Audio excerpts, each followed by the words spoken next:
জয় গুরুদেব। আজ গল্প নয়, আজ একটা অন্য টপিক নিয়ে।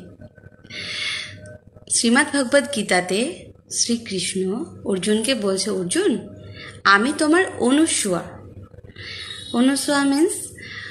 অনুসুয়া মিন্স হচ্ছে যে যার সঙ্গে থেকেও তার কোনো রকম দোষ না খুঁজে পাওয়া।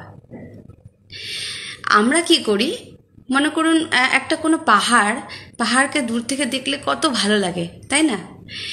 কিন্তু যখন আমরা ওইখানে কনস্ট্যান্টলি থাকতে থাকি তখন আমার মনে হয় বাবা একই বোরিং জায়গা, সেই গাছপালা, সেই পাথর, এসব দিয়ে পাহাড়টা বানানো।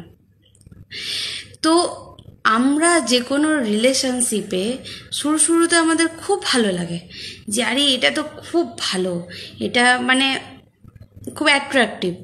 কিন্তু যখন আমরা কনস্ট্যান্টলি ওই রিলেশনশিপটাতে থাকি, বা রিলেশনশিপ মানে যে কোনো সম্পর্ক মধ্যে আমরা কনস্ট্যান্টলি থাকতে থাকি, তখন সেই রিলেশনটার মধ্যে আমরা দোষ দেখতে থাকি।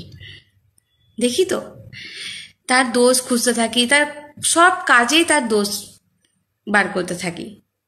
তো ভগবান শ্রীকৃষ্ণ বলছে যে সংসারে প্রেমের দ্বারা অনুসুয়া হও, দোষ দেখো না, তার ভালো জিনিসটা খুঁজে বার করো। জয় গুরুদেব।